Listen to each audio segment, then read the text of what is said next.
Postecoglou's not going to go against his principles. No. And I can tell you right now, Aston Villa, Newcastle, Burnley, Tottenham, no disrespect, but man for man, they haven't got better players than us. In the squad, they haven't got better players than us. So how is it that these managers can go into these football clubs and completely change it and get them playing their style, and Ten Hag can't do it with this Man United team? That just says to me, you ain't got a clue about what you're doing. You haven't got a clue what you're doing. And ST, would you sack the manager right now? Would you just say right now, look, I don't care who comes in, but he just has to go? Are you in that camp where you're just like, fuck it? Yes. Bro. Okay. Yes. Yeah, yes. Elaborate on that one. Can we not forget that Chelsea spent 1 billion giving death row contracts to these players, bruv? Yeah. You don't spend 1 billion for the future, bro. You spend 1 billion for right now, bro. Yeah. Right now, bro. And right now, Chelsea are crap, bruv. Spartans! What is your profession? Yes, people, another edition of Knightz Round Table Discussions where we discuss all sports all the time. Got my guy ST in the building. How are you doing, sir? Boy, you know what? Life is good. Life outside of football is good. Off the pitch. On the pitch, for me, is good. Off the pitch isn't so good.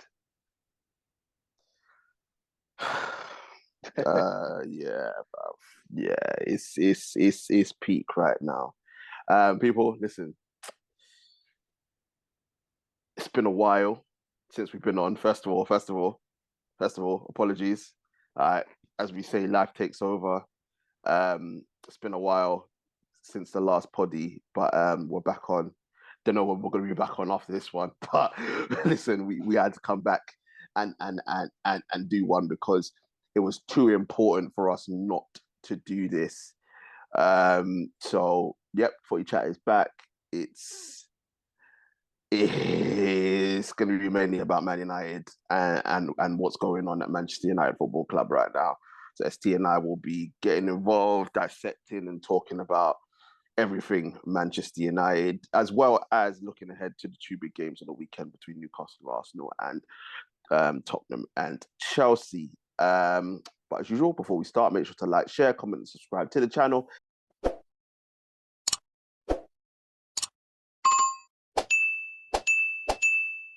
Get the likes up, get the subscriptions up, but I say all the time, share. We are here, and don't forget to join our social media pages as well. Links are in the description. ST, where do we start? It's been a horrible start to the season for Manchester United. Last time we were on was just before the Arsenal game, which we ended up losing 3-1 in the end. And things have gone from bad to worse for Man United. But ST, let's start off with obviously the weekend, the Manchester derby, City winning 3-0. Two goals from Haaland and an assist, and another goal from Phil Foden. Mm-hmm. ST, just sum up. Like, we're gonna get into everything, but let's just focus on this game in isolation. Mm-hmm. Just sum up for me what you saw in this game and why City were able to win this game so easily.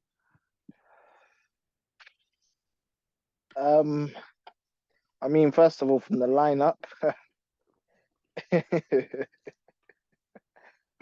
I'm sorry, I have to laugh. If I don't laugh, I'll cry. It didn't look like Man United didn't want to win from the start. You left Amrabat. The midfield has been an issue. So it was Amrabat, was it McTominay and Eriksen and Bruno and Bruno as well, right? Bruno was on the wing. Yeah. Well, we'll get into that. So what I saw, the lineup, I think me and you spoke before this would happen, we were like, yeah, this team is, yeah. It's like they set up to lose. And you know how you play a defensive team, but they're not really defensive? It's what really was happening to the man in my profile pic. So Mm-hmm. what's happening is that you left Amrabat in the same situation as Cass is. You Mm-hmm. know that McTominay, I feel like McTominay really should be playing a lot more forward. And then you had Ericsson, who has no legs, still good on the ball, has no legs. And then you had Bruno, who's non-existent. All of these guys are not disciplined in defense. So what's happening is that as soon as I saw that midfield, I knew it was over because I knew that the midfield would be overrun. Mm-hmm. So that was the start of the problems. Next, Man United, I wouldn't even say we started all right. It started competent, a little bit competent in the sense that Man City were not breaking us down. But I think after the handball, which, you know what, it's a penalty, it's soft. No, you mean the shirt However, pull, the shirt pull. sorry, shirt pull. It's a penalty, but it's soft, but it's a penalty. I wasn't really complaining about that. You know what, it is what it is. And what we've seen from Man United, we've crumbled. I think City then grew into the game. I thought Bernardo Silva and Grealish were very, very, very good.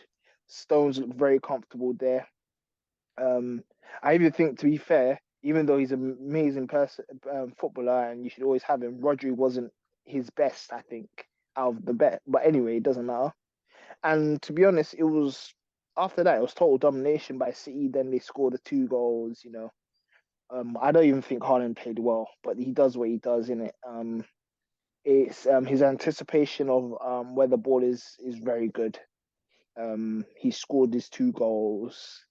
Foden scored a very nice goal. Again, good anticipation from Haaland. And to be honest, there's not really much you can dissect into this game. It's Man United started off all right until the penalty, and after that, we just capitulated. But this is what Man United's been out for the whole season. We couldn't get the ball.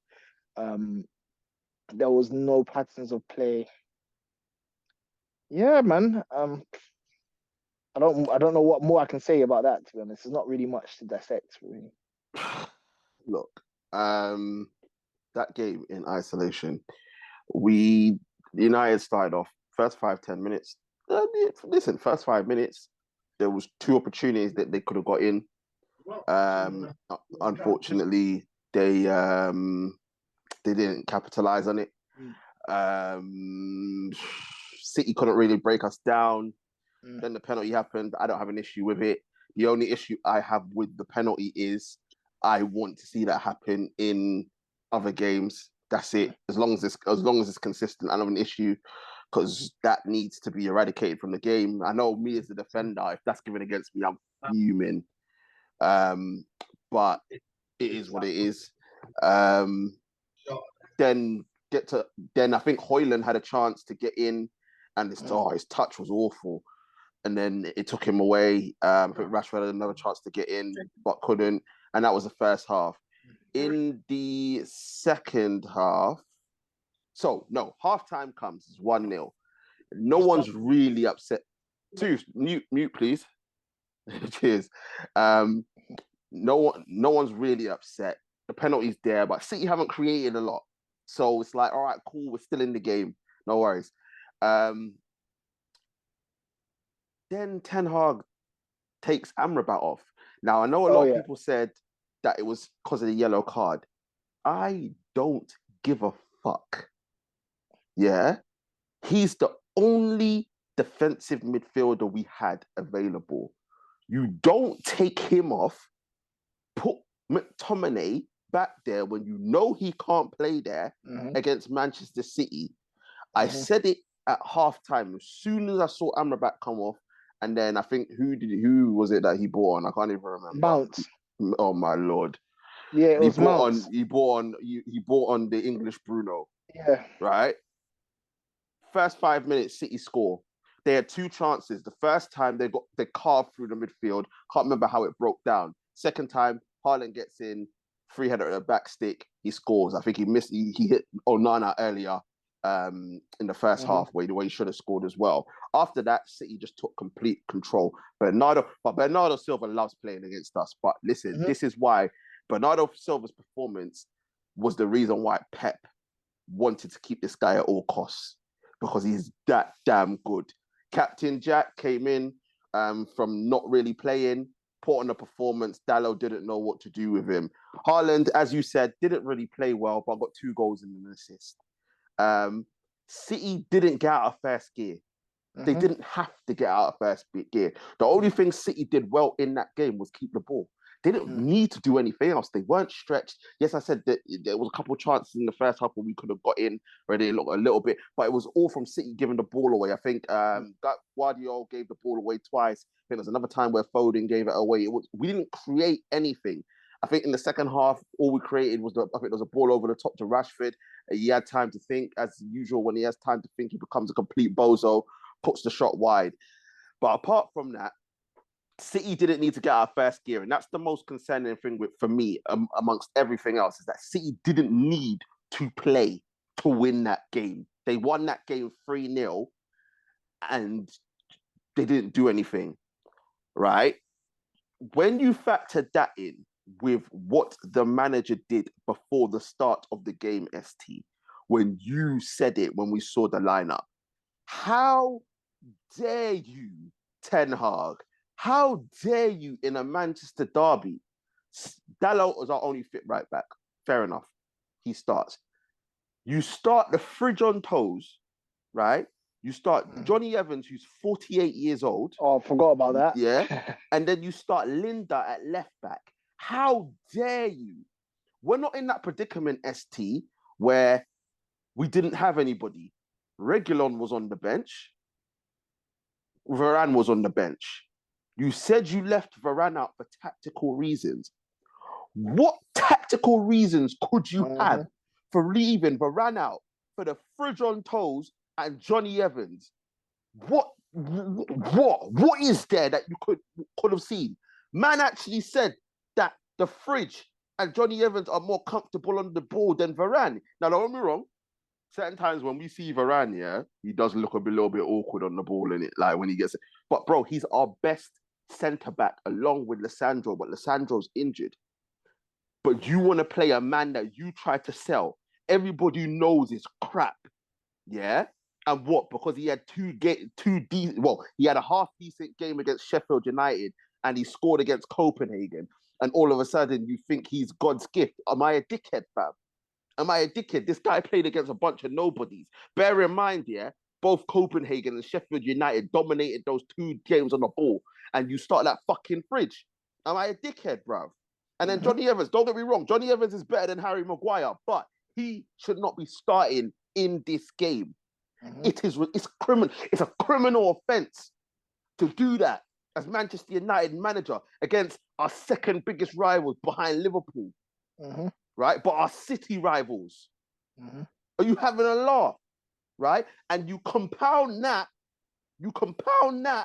by starting that fucking shit midfielder, yeah, that I've been telling people about for years, yeah? Bruno Fernandes, yeah? You start him right wing. The last time you started Bruno in the wing, we got pumped 7-0 by Liverpool. How dare you? I know Anthony's crap, yeah? And shout out to Tooth and the Truth, because I tried to back him first in the first part of the season.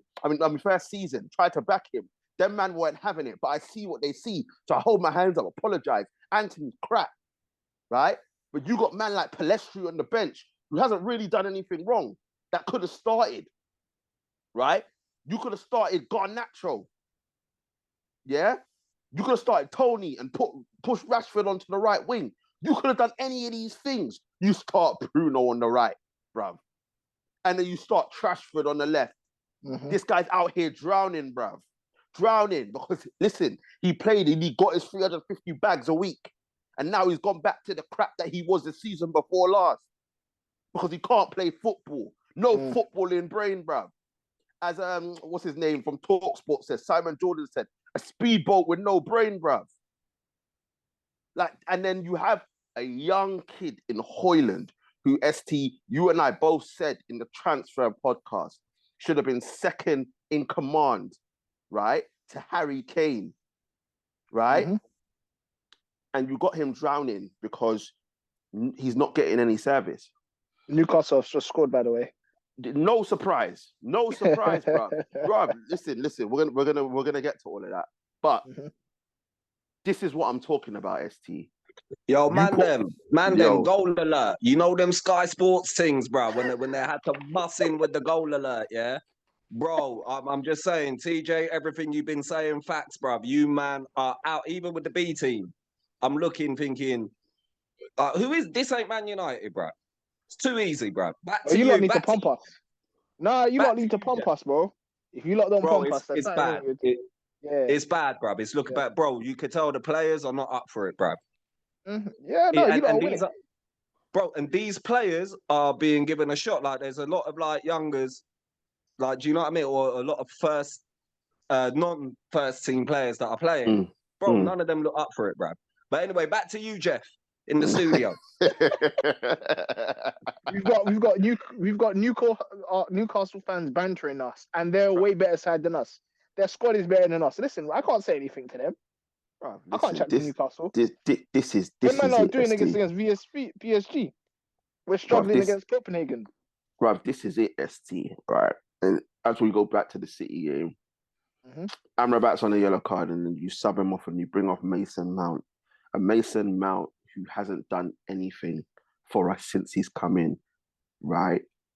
And then it was just the brothers' light work, open season for Man City. And they controlled and they won the game. They controlled and they won the game. And I think the most glaring thing for me, ST, is this manager looks absolutely clueless. He looks absolutely clueless. And as we move away from the Man City game, because bro, look, we can pick a whole bunch of games. In this season, right? I think I would say, apart from when we played Crystal Palace C team in the Carabao Cup, where there was a half decent performance from these players, I can't think of a good performance. Look, I wouldn't call it a good performance, but what I would say is that we competed, and that was the Arsenal game. I know if you only look at the scoreline, you would think, but I remember Arsenal scored, I think, in the 94th and the 99th minute or something like that, but we were in that game. So apart from those two games, I can't think of another game where we played well. We've either scumbagged our way to a victory, had to do a mad comeback, or we caught life. This is it, bro. Like, the manager has completely regressed. And this brings me up to the next point, ST, is we both said it and we both agreed. We overachieved last season with the third place. But what you were looking from that is a kick on. Now, I'm not saying that we were going to win the league. Far from it. But what I'm saying is you want to see a little bit more progression. But at the same time, you and I were cautious that Liverpool would have all their players fit, that obviously Chelsea spent money, even though they're in the mud right now as well. They're actually below us, bro. Yeah. And we didn't know what we was going to get from Tottenham. So we erred on the side of caution, but we said we wanted to see progression. But instead of that, we've got regression, bro. What is it about this manager? What's happened between last season and this season with this manager as to why we have regressed and regressed so badly as well, bro? Looking at... So what I think's happened, so one thing, I think Ten Hag has been exposed. I think he's a fraud, if I'm being honest. And people will say that because, and there's a lot, listen, I'm going to go, it's a bit of a tangent. There's a lot of problems with Man United. We all know the issues outside the club.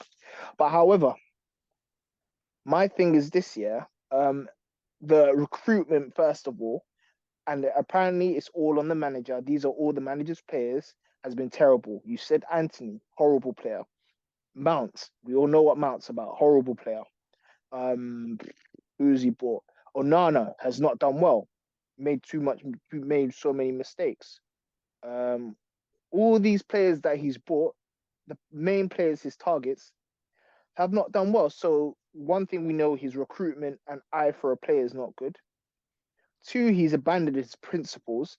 We said the first season we all gave him leeway in the sense that this was not his team, wasn't really his players in that sense. We thought, you know what, we'll give him a year, see what he can do with this team, and then we can see whether he improves or not. He hasn't done that. Also, I think his man management skills are not very good. You know what? Yeah, I know everybody thinks what you think about Sancho. Fair enough. Fair enough. Like you can put that. I disagree with a lot of what people saying. I kind of back Sancho in this sense, but I can understand fair enough from others' point of view.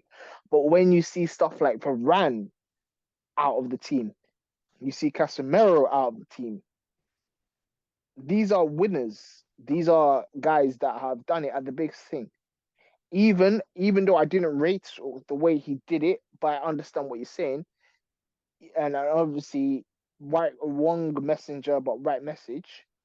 CR7 as well had an issue with him. I can see why now, because it looks to me as if this manager is extremely stubborn, but not in a good way, in the sense that he literally can't actually communicate to people. He seems like he has a very, very bad relationship. Also, his favourites are not playing well. And the issue is because of his stubbornness, these players are not coming out of the team. These players like your Brunos, your Rashfords, your McTominays for a stance, your Maguires, if you want to call them a favourite. All these guys are not playing very well at the moment, yet you persist to keep them on the pitch. That's another thing. So it kind of kills the morale in the team. And I think ever since then, I think Man United have gone down and down and down and down. He's abandoned all his principles when he used to manage Ajax. But then I also kind of think that he had a little bit of a structure behind him in the sense that he never picked his players, but he wanted to play a certain style of football. My issue is his talent ID. From when you Goal are not alert, boys. Goal alert. What's the Yeah, score? you guessed it. 2-0. Claire balled in on the volley. Dirty. Filthy. Filthy. Bro, we are playing circles around you. Adam F settings. DNB in the 90s, bro. Circles.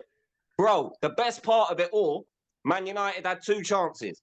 Number 1, Reguilon skied it into row F. Number 2, boys, I encourage you to go back and watch this, yeah? Cross came in right-hand side. Martial went for the header, yeah? Mason Mount went for the header. Martial must have heard Mason call for it. In midair, dipped his head. Mason wasn't ready. Ball hit him straight in the face, bro. That just sums up United, bro. Comical football out here, bro.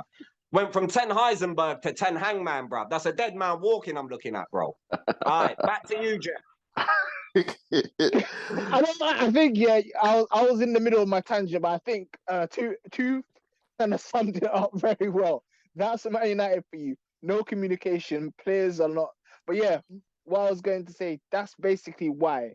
Like, if I'm being honest, yeah, I know there's a lot of problems with the club, but I'm Ten Hag out because there is one thing when you don't have the structure with you, but if you're not trying to pick the right players or buy the right players for what you want to do, and you're not seeing any patterns of play, you need to go.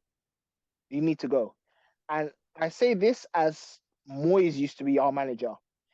Even though I didn't rate Moyes' team, at least Moyes wanted the right players. We know he wanted the right players. At least he even said he wants the structure to be like Man City's. He said this. And even though we're cussing Moyes, at least Moyes is saying this. Ten Hag is doing worse than Oli. And this is a mad thing to say. He's doing worse than Oli right now.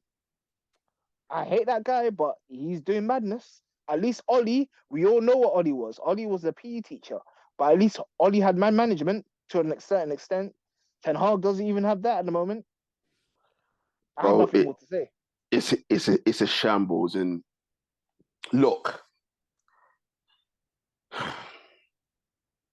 I think what's damning is what man said. Man said that came out recently. Man said, I didn't come here to play like Ajax. I don't have the players. Bro, you've basically brought half of Ajax to the team. So how can you not play like them? But listen, so you abandoned your principles straight away, which is alarming for me, because if you can turn around and say that, then what is your style, bro? So what are you basically trying to say? Are you basically trying to say because of the history of Ajax and the hierarchy that you had to play that way? So you have to have someone to tell you how you're supposed to play that football, right?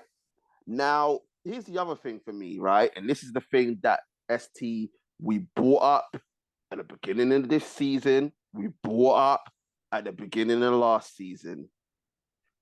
You had the man there that could have gone above you, and this shit would have never fucking happened. Yeah?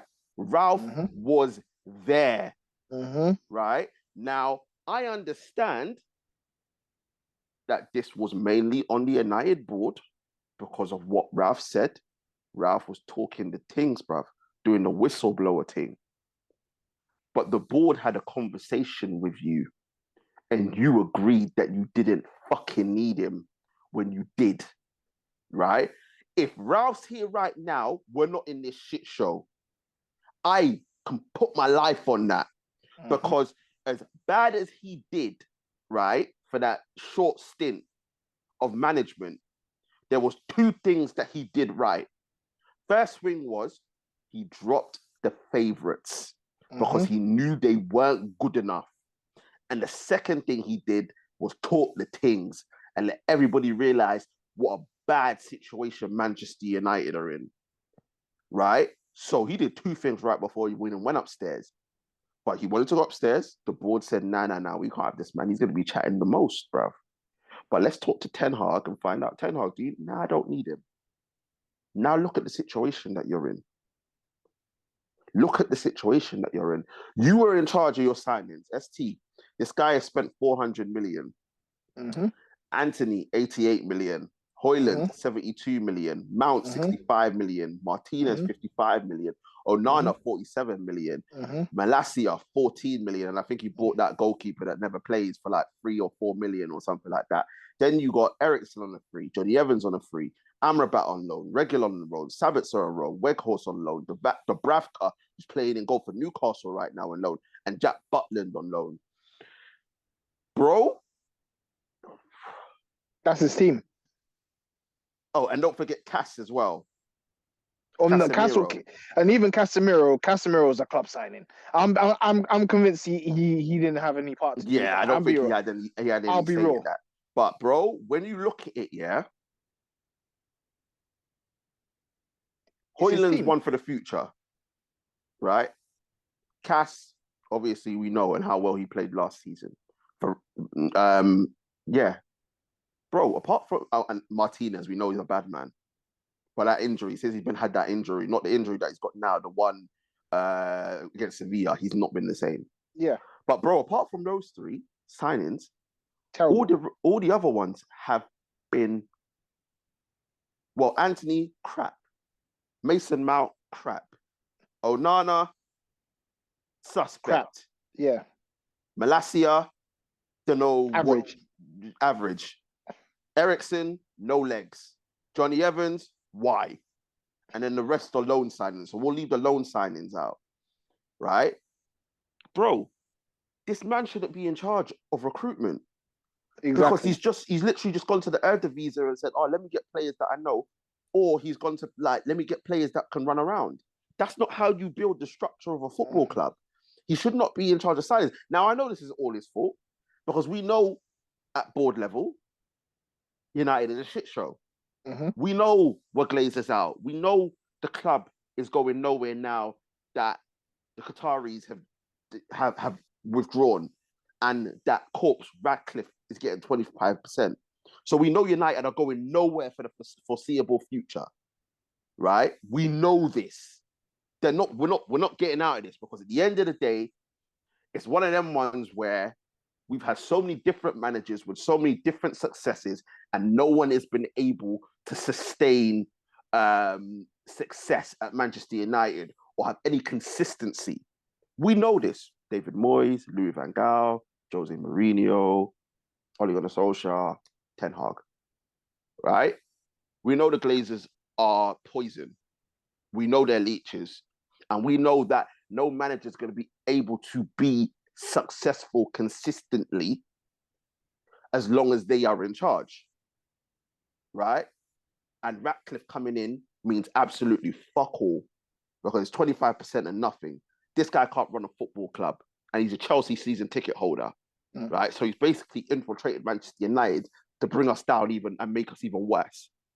Because this is the same guy that's questioning the Casemiro signing. The structure of the deal, yes, of course, I 100% get it. But there's other players that have been brought in that should be questioned. But anyway, so just the reason why I put that in there, ST, is for people that are going to be like, oh, but what about the Glazers, blah, blah, blah, this, that, and the other. We know this. Everybody knows this, right? That doesn't excuse the fact that this man has made poor signings. And bro, we are 18 months into his tenure, and we don't know what style of football this man plays. Right? We don't. The only thing we can guarantee in a Man United team is that the centre-back's going to get the ball on a goal kick, roll it to Onana. That's it. It's the only thing guaranteed. We don't know what else. The only thing guaranteed is Bruno and Rashford starting. And Bruno and Rashford starting. Those are the only things guaranteed. Now, I understand that we've still got players that are from old regimes that should be moved on, but we know that Man United can't move players on. We know this. So we know that the players that the manager has had when he's gotten there weren't good enough to wear the shirt. We know this. So he's a little bit handicapped. But you've just spent 400 million on players that you have bought in. I've just the ones that are there now. 1, 2, 3, 4, 5, 6, 7, 8, 9, 10. That's 11. That's 11, including the loan signings. 11, including the loan signings. And 1, 2, 3, 4, 5, 6, 7, 8, 9. That's 9. No, that's 10. Without the loan signings. So it's 12 with the loan signings. That's here right now. That's 10 without it. That's 10 players that Ten Hag has brought into the fold. That's a whole team. Yeah. So I don't want to hear the excuse that he hasn't got his players in. I don't want to hear the excuse that, oh, well, the players aren't good enough. Because he's brought in 10 of them. He's brought in 10 of them. So there's no fucking excuses. I'm with you. The manager is making himself look like he's not good enough. And all the hype that was about him was fraudulent, bro. Fraudulent. As you said, this man right now is looking worse than Ollie. And that makes you and I look very fucking foolish. It makes it considering the campaign that we went on to get Ollie out, bro. Right? So he's not making himself not just making himself look bad, he's making people that wanted Ollie out from the beginning look bad as well. And people that backed him in the first season look bad as well. Now, you are Ten Hag out. I 100% get it. Right? I'm almost there. You're 90. I think you're I'm probably 95% there. The 5% is I want to give you a chance. No, I want to give you a chance to try and rectify this. Because this is the first time, obviously, I know it's only 18 months, but this is the first time in 18 months, apart from the spell where we went out the Europa League in the 7-0 to Liverpool, where we're questioning the manager and looking at him and thinking to himself, what can you do? Everyone else got time, right? It may not have been a long time, but everyone's got time. Louis van Gaal got time when people do the boring football. Jose got time, even though we wanted him out. Ollie definitely got time. The only guy who didn't get time was David Moyes. The only one that getting at time was David Moyes. So as much as listen, I'm with you with everything you said. I understand why you want it, but I want to see if he can get himself out of this. Fair enough. What worries me, ST, and what the reason why I'm 95% there is, bro, there's no style of play, there's no structure, there's no identity for this team. Eddie Howe's gone into Newcastle. We know what Newcastle are going to do.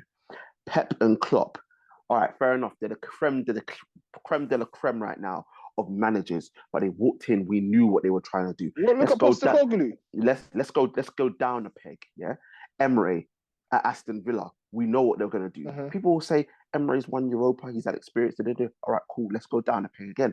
Eddie Howe. Eddie Howe's established. He was at Bournemouth. Blah blah. He's gone to Newcastle. He's had money. But he's got Newcastle in Champions League, and they're still playing well. Let's go down one more. Postecoglou did a treble in Scotland with Celtic. Everybody thought, who's this guy? Some Australian nobody. Bro, he's walked into Spurs, and within 3 months, we know exactly what Spurs are going to do and how they're going to play. I'm gonna go even worse, yeah. And you know what the joke thing is this, yeah? Even though they simply don't have the pace. Even Burnley have a style of football. Company's got them playing. It's just that they're not good enough. Company's got them playing, but they're not good enough. The players are just not good enough. With Postecoglou, but within 3 months, we know what Spurs are going to do. Yeah. Now, don't get me wrong. Granted, Spurs are on a high horse right now, and they're riding high. So we don't know what's going to happen when they go through their rough patch. But I can guarantee you, ST, Postecoglou's not going to go against his principles. No. And I can tell you right now, Aston Villa, Newcastle, Burnley, Tottenham, no disrespect, but man for man, they haven't got better players than us. In the squad, they haven't got better players than us. So how is it that these managers can go into these football clubs and completely change it and get them playing their style, and Ten Hag can't do it with this Man United team? That just says to me, you ain't got a clue about what you're doing. You haven't got a clue what you're doing, right? And the thing for me is, ST, and why this is highlighted so much, and we're going to get on to his favourites, Rashford and Bruno, is that I said to you, years gone by, it's Fred's fault. It's Pogba's fault. It's Sancho's fault. It's Martial's fault. It's now Casemiro's fault. It's now Casemiro's fault. Amongst others. It was Donny's fault. It was Donny's fault. Yeah. It's even now. I mean, even hearing what's it called? Even hearing it's Varane's fault and all Varane's fault.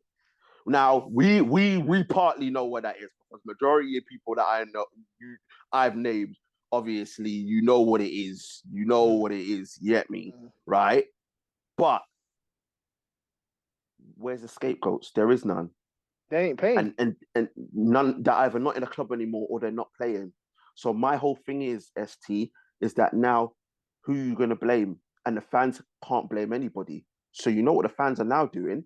They're actually seeing what we've been seeing for years in terms of Rashford, in terms of Bruno, in terms of Mason Mount being crap, bruv, in terms of Harry Maguire and calling out all these other players. They're now seeing what we've been calling out for years, bro. And Ten Hag is defiant that he's going to stick with these players. This man turned around and said, it doesn't matter what form Rashford's in, he's still going to start. Now, am I a dickhead? Am I a dickhead? This youth is the dumbest footballer I've seen.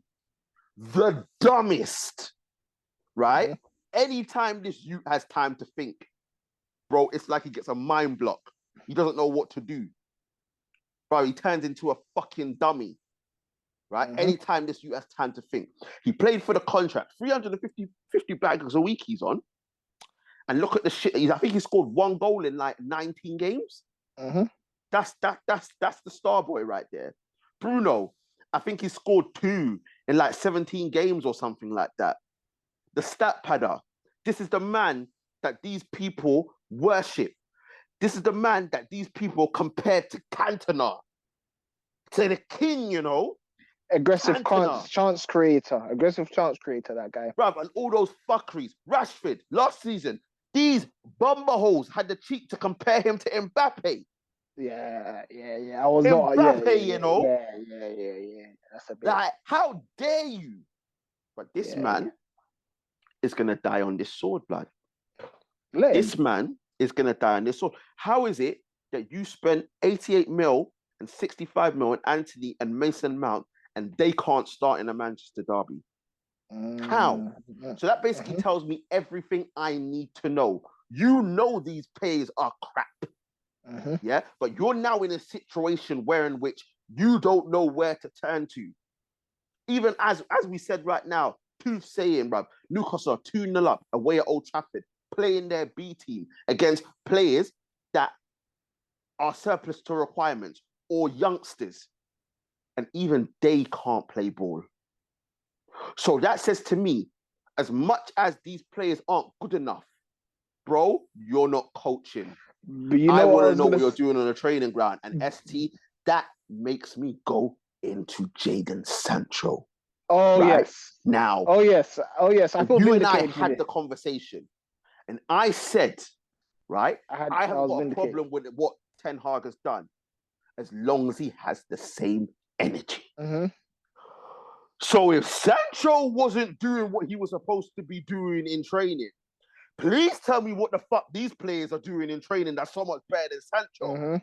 Someone please tell me. Answer the fucking postcard. Because as far as I'm concerned, I can see fuck all from these players, right? So answer that question. But no, what it is, you tried to throw Sancho under the bus because he's a youngster. He spoke out because you tried to make him a fucking scapegoat, right? And this is now the situation that you're in. He won't apologize because he can see the shit that's going on. And he doesn't, A, he's not apologizing because you haven't said a word to him. And B, he's seeing the shit show that's going on. And he's like, you know what? I might actually outlast you. I don't think Sancho will. I think Sancho will be gone in January. If he's not gone on loan, he'll go. He'll go on loan in January, and then he'll be gone in the summer.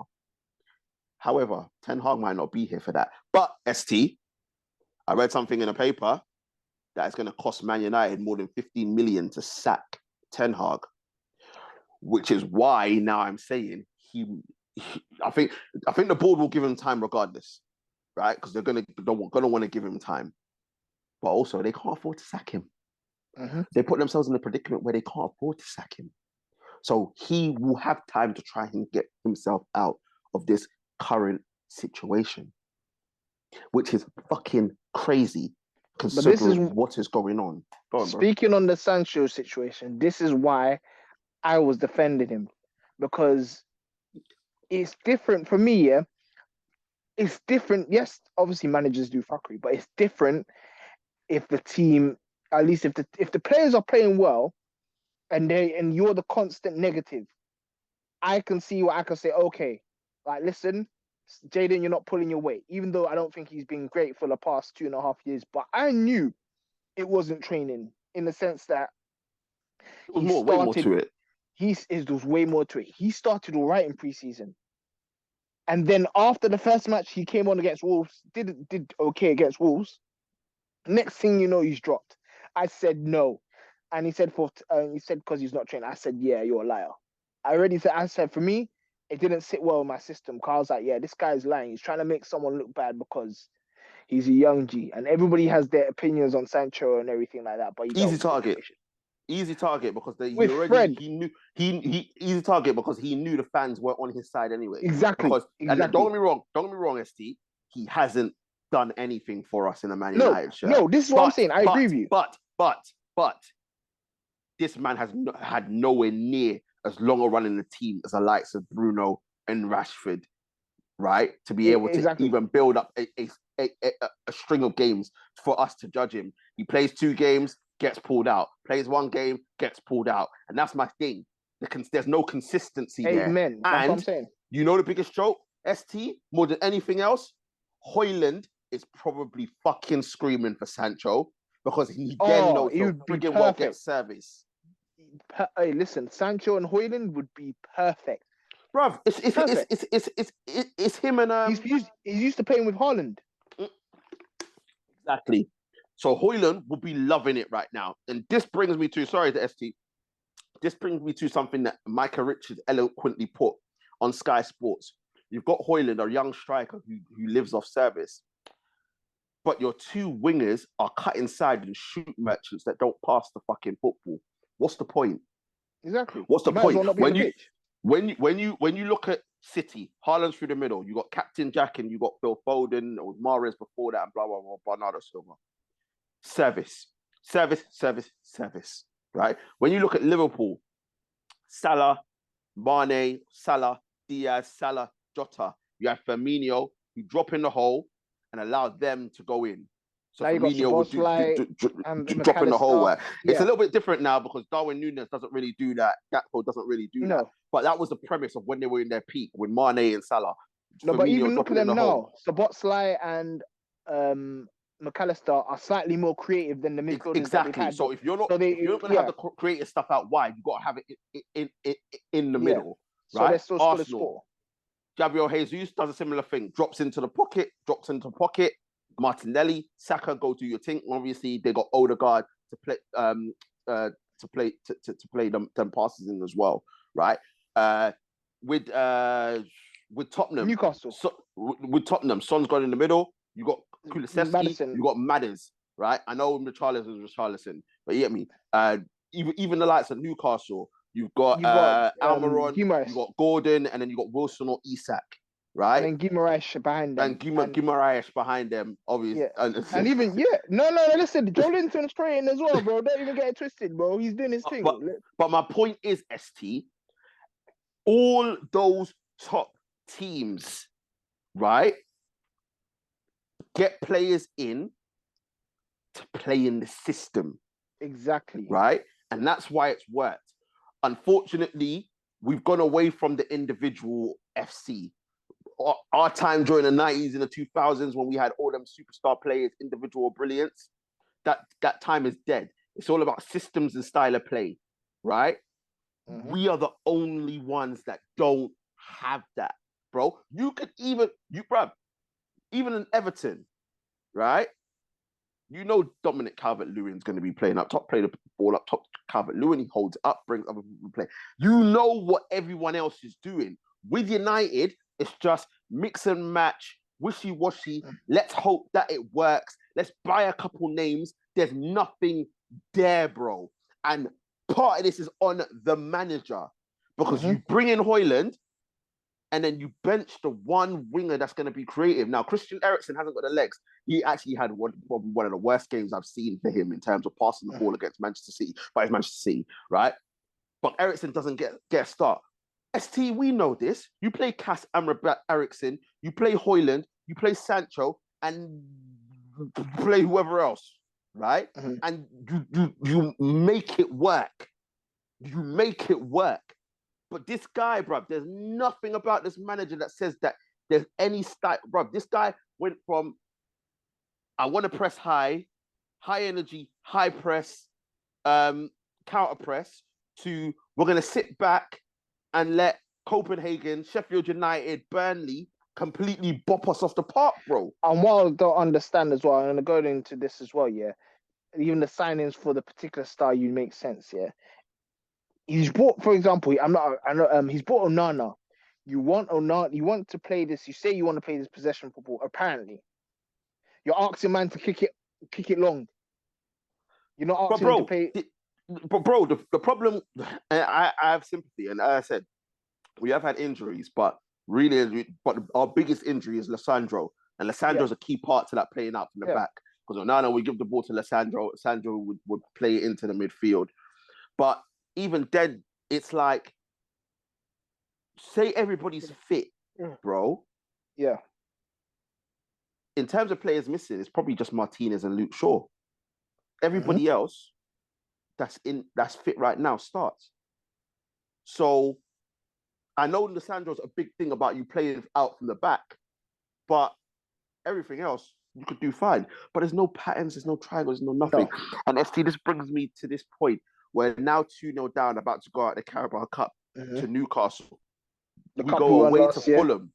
We go away to Fulham, and then we go away to Copenhagen. Bro, we can be out. Listen, bro. We're gonna be out the Carabao Cup. Yeah, we are. I think we are 8 points off top 4. could be extended to 11 if we lose to Fulham, and then go out the Champions League before I think an international break. If he loses the next 2 games, he's done. He's I would hope. Yeah. He's fucked. And I can't lie to you. If he loses those 2 games, it is Ten Hag out. Because I can't, and this is the thing, is that if he goes at the Champions League that early, how can he survive? Exactly. How can he survive, bro? And bro, look, bro, just listen to this, right? So we can see the 16 goals in the league already. This man, 1-0 home win against Wolves. We were caught live because Anana should have given away a penalty. Then it was a 2-0 loss to Spurs. Then we had the Nottingham Forest game, but we came back and won 3-2. We were 2-0 down. If Nottingham Forest had a better striker, they would have won that game. Arsenal, that was a heartbreaker because we were in that game. Lost 3-1. Then Brighton came bopped off the park at home. Lost that 3-1. Then lost 4-3 to Bayern, and Bayern felt sorry for us, right? Then we got that lucky win against Burnley, where Burnley actually played better than us. Then we beat Palace in the Carabao Cup, but then in the league, Palace beat us 1-0 at home. Then we lost 3-2 at home to Galatasaray. Then we beat Brentford 2-1, 2 last-minute goals from McTominay. Then we beat Sheffield United, barely 2-1. Then Copenhagen, it was a 1-0 win, but got caught live with the penalty, and then losing 3-0 to City at home. Like, in all of those games, bro, there is a case that we should have lost, apart from the Carabao Cup game against Palace, we should have lost all of them. Yeah. There's a case that we should have lost all of them. Like, that is crazy for Manchester United. Crazy, bro. Madness. And like I said, we're 8th, 11 points off Spurs at top, and 8 points off top 4. Bro, it's nothing but downhill from here. And ST, would you sack the manager right now? Would you just say right now, look, I don't care who comes in, but he just has to go? Are you in that camp where you're just like, fuck it? Yes. Bro. Okay. Yes. Yes. Elaborate on that one. And I know what everyone's going to say. Yeah, a lot of people are going to disagree with me, but the reason why I'm like this as well, there is no style of play. Honestly, I'm not someone who just jumps on the bandwagon and just say, quick. But there's no style of play. He's lost his dressing room. When you lose a dressing room like that, we've all been in dressing rooms, bro. It's almost impossible to get it back. And I think there's been so much inconsistencies with him, especially with the players that he has. It's time to cut loose. Like, the dressing room is so fractured. They're not a team. They're playing like individuals. And I just think now it's so far behind. You've heard his press conferences. He's not confident right now. He's struggling. I just think he needs to go. Personally, for me, I don't think he can come back from this. But I don't think he can come back from this, bro. I'll be honest. Which is fair. I don't think he can come back from this either. But what I will say is that I will give him the time to try and come back from it. I think part of me is because I just want the Glazers out. So I think I just want to see us go through pain. I just want to see us go through pain because it's the only way that we can attempt to try and get rid of them. But honestly, bro, I want to give him that time because look, at the end of the day, you got to look at it from another perspective because I've got to give the other side of the coin, right? What other managers had to put up with what he's put up with in a tenure, like in such a short space of time, right? You've come into the club, you had to deal with the Cristiano Ronaldo, you had to deal with the Ralph situation, had to deal with the Cristiano Ronaldo situation, had to deal with the Glazers, had to deal with the club and the scrutiny about it being for sale. Got a little bit of hope that Qatari's going to take over. Then you find out that the Qataris aren't going to take over and that corpse Ratcliffe is putting in 25%. So you're now stuck in this situation. You've had to deal with, obviously, what's going on with Sancho. There's been talk that there's a little friction between him and Casemiro as well. Bro, it's a lot of stuff that he's had to deal with off the pitch, which mentally can weigh down on you. So, and in such a short space of time in your tenure as well, at such a massive club and the scrutiny that Manchester United have. So I empathize with him in that sense. But at the same time, it's no excuse for what's going on the football pitch. I emphasize that to a point, but however, what I will say is this: it's completely different if none of it was fault. A lot of it was his fault. A lot of it was his fault. The reason I wouldn't why. say that. I think obviously the Sancho situation, yes. But everything else isn't his fault. It's not in his control. I think the Cristiano Ronaldo situation had to happen. It had to happen. I'm saying a lot of it. I'm not including that. There's certain things. But the whole Glazer situation isn't not his fault. No. And this is why I say I do empathize with him, but it's no excuse for what's going on the pitch. You should be able to still implement your stuff. Liverpool haven't got great management. They haven't got great management, and I know Klopp is a certain manager, but Liverpool haven't got great management. Arsenal Arsenal haven't got it either, right? But they made the best of a bad situation. And even with Mike L in his first 2 seasons and the pain that Arsenal had to go through, you could still see what he was trying to do. Obviously, everyone was calling the B-Tech Pep, but you could see what he was trying to do. With Ten Hag right now, we cannot see it. We cannot see it. And I said, it's no excuse for what's going on the football pitch, because at the end of the day, you can still implement your style. You can still have a system and try and do whatever it is that you need to do. And as I said, you have brought in X amount of players. So it's not like when you first came in and you only brought in 3-4 players and a lot of them were from, bro, you brought in 10. Hold on, 1, 2, 3, 4, 5, 6, 7, 8, 9, 10. 10 players that you've either paid for or got on a free. Yeah, that's a first team 11 that you've done there, right? Plus the loan signings that you brought in. I don't want to hear the excuse, oh, the players this, the players that, because the fact of the matter is we know which players aren't good enough from the old tenure, but the players that you brought in aren't good either. They're not good either. And you have to take responsibility for that, because there's no director of football to blame. And this is why players being bought have been taken out of the manager's hands, because you don't want situations where everyone's looking at you sideways and thinking, well, why did you buy all these players in the first place, bro?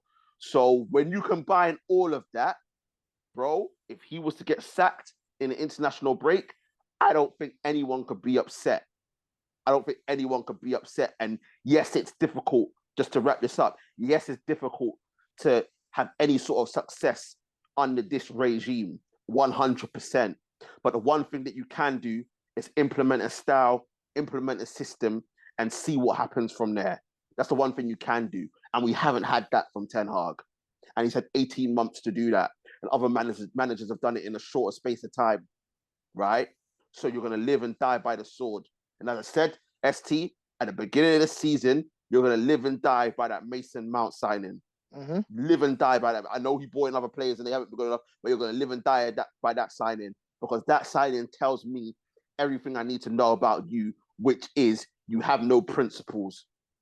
You have no principles when it comes to football and what we're trying to do.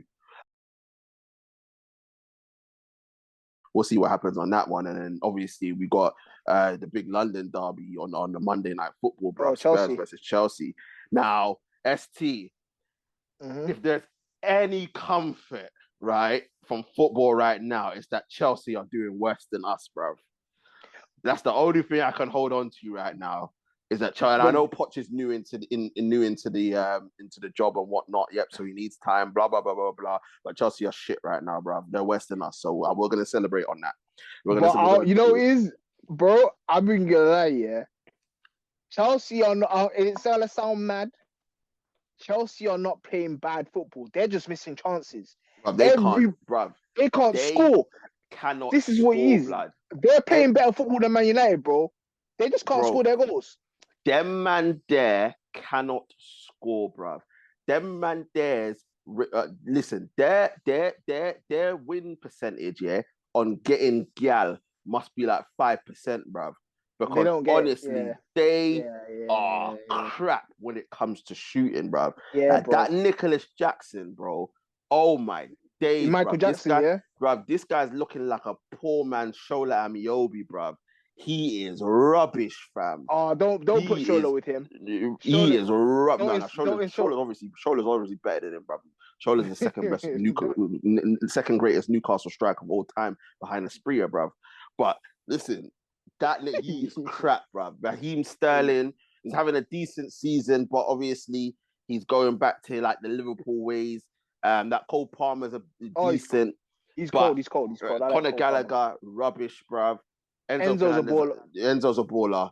Caicedo hasn't settled as yet. Reece James, obviously, still recovering from the injury, bruv. Chelsea are just rubbish, bruv. And I think this is the first time. Robert Sanchez is just a clown, bro. Oh, bruv, listen. I think this is I was about to say so. I can't say that. But and then you got Mudryk, obviously, as well. Mudryk is I can't say what you want to say. No. We're not saying that. But yeah, when you look at them, they're struggling. I think this is the first time in a very long time that I think Tottenham fans cannot wait for this game, bruv, because they're looking to pop. Obviously, we know it's a rivalry in itself between Spurs and Chelsea, but that Poch is at Chelsea as well, and Tottenham are flying high, and they're gonna be at home, bro. Expressions and them man are licking their lips right now, bro, because they're basically saying this is 3 points in the bag right now. That's what they're saying, and I think that if Tottenham were to win that game with Chelsea, I think Chelsea are like 12th right now or something like that. Yeah. We could be looking at another horrible season for Chelsea. And what irritates me, ST, about Chelsea is that we're doing awful because obviously what we had last season to this season, and when Manchester United, all eyes are on us. Chelsea are catching life, bro. Bro, nobody's talking about them. Can we not forget that Chelsea spent 1 billion? 1 billion giving death row contracts to these players, bruv. Yeah. You don't spend 1 billion for the future, bro. You spend 1 billion for right now, bro. Yeah. Right now, bro. And right now, Chelsea are crap, bruv. Todd Bowley has basically done a thing where it's like, yeah, I'm just going to throw all this money, get these men on these death row contracts, but not do anything, bruv. This guy's out here buying kids, bro. This guy's out here buying players for the future. That's what we're gonna call it. Guys out here buying kids, bro. And my whole thing is that you've done all this and there is nothing to show for it. And you can't do the future thing. You can't spend all that money and expect fans not to question what's going on, because everyone says Ten Hag spent money and look at what's going on with us, bro. They spent 1 billion, bruv. 1 billion. I know it wasn't Poch, but this is Chelsea since Todd Bowley's taken over. And they're just getting away with murder. Like, nobody is talking about how pathetic they are right now. But you know what I was going to say as well, and people don't realise as well? Chelsea's structure is bad as well. People don't realise this. It's just that because, okay, now it's 3-0. We're done. But yeah, Chelsea's structure is actually terrible. It's just that Roman wanted structure for all his players and stuff like that. But since Todd Bowley has come... Yeah, I know, Dory, we know. 3-0 has come up. We know. It's done. It was done before. So enjoy yourself, too. Congratulations. I know you're getting revenge. Will, bruv. You, man. You're getting revenge for the final. You know, Cook, you deserve it, man. Do you know what, bro? I'm going to end off on this, yeah? I'm not even... Like, I feel sorry for you guys, bro. I can't even rub it in, bro. Do you know what I mean? I can see the suffering, bruv. So, listen, you, man, need to pick yourself up out of the mud. Do you know what I mean? You need to get down to business, bruv. No, but this shit sorted out. Let's be real, yeah, Tooth. You thought that we would. You thought that we'd win. You thought that you'd win anyway. You thought that you'd pass. Yes, 100%, bro. I told you, man, about Galatasaray. I told you, man, about Galatasaray. They're coming to Old Trafford thinking, I said it. So did I. I'm the one who said. I said, listen. I said Man United. I don't think Man United will get points out of them. I think Man United are going home. I want us to go. Bro, it's done in Copenhagen. Yeah, bro. It's done in Copenhagen. The only thing that saves them with it not being officially done is the fact that if Bayern, you would expect Bayern to beat Galatasaray at home. Yeah, exactly. Which leaves United with a chance, but then they've got to go away to Galatasaray, so it's not going to happen. We're getting pumped, yeah. Bruv, like, listen, it's peak. But back to Chelsea and they're suffering, bruv. Look, let's focus. Let's focus on the positive. Let's focus on Chelsea, yeah. But look, Chelsea, Tottenham flying right now. Postecoglou has come in and he's implemented his style, and they are loving it right now. And listen, I still don't think Spurs will win the league, but they're looking really good. They're looking really good for top 4 right now. They are looking really good for top 4 right now, and you've got to give credit where credit's due. Son looks rejuvenated.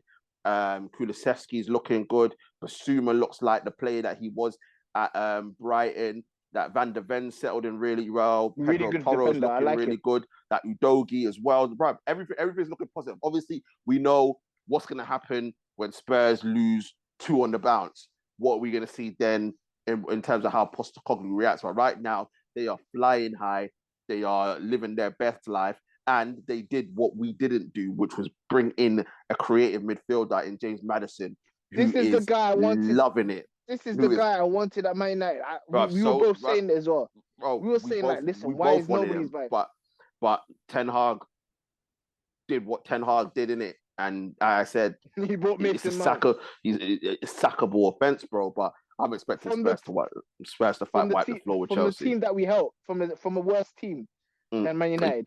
Exactly, bro. But I'm expecting Spurs to wipe the floor with Chelsea, to be honest, in another 3 points, and Tottenham will remain at the top of the table. Let's see how long they can ride that train for, bro. But look, it is what it is. Ten Hag's going out the Carabao Cup. Fulham away, Copenhagen away. ST, bro, it's peak. We're getting out of those teams with 1 point, and the point will probably come at Fulham. It's peak, and look, it is looking untenable. And my whole thing is that I think on this performance tonight, you'll hear the players down tools, the players have done this, done that, bro. As much as the players could have down tools, as much as the players haven't played well, this is on the manager. This is on the manager. And yes, we can call out players that have been there too long. And yes, we can call out players that aren't good enough. But a lot of these players that aren't good enough are players that Ten Hag brought in. Yeah. They're Ten Hag signings. Yeah. So, people, look, let us know what you think in the comment section. Are you Ten Hag in? Are you Ten Hag out? Do you think he deserves time? Do you have any sympathy for him? Do you think... people, let us know if you think there's a style and a system from Ten Hag. Let us know if you're seeing something completely different. I was saying, one more thing, ST. I can't believe I forgot to mention this, bruv. Roy Keane calling out Bruno Fernandes, bruv. Saying strip the man of his captaincy. It's too late. But it's too late, bruv. We've been saying this for ages. We said he should have never got the captaincy. But at least he's calling it out on national TV. And when Roy Keane calls it out on national TV, all of a sudden, everybody else starts talking about it. But when you say it as an individual that's not on national TV, then shout out to Rance, right? Because we both have been saying the same thing. You get crucified for it. But Roy Keane says it, and it's all good. And that's exactly what we want to hear. Because Bruno Fernandes is no captain on mine, and he should never be a captain. He shouldn't even be at Manchester United. I agree with you. He shouldn't be at Manchester United. I was going to say, as far as I think we both have even said, forget the captaincy. We were saying he shouldn't even be on the pitch. Bruv, he shouldn't be at Manchester United. At all. He shouldn't be at Manchester United. That's how terrible a footballer he is, bro. And shout out Roy Keane for finally, it's 3 years too late, but shout out for finally calling it out, bruv, and making these people talk about this guy, bruv.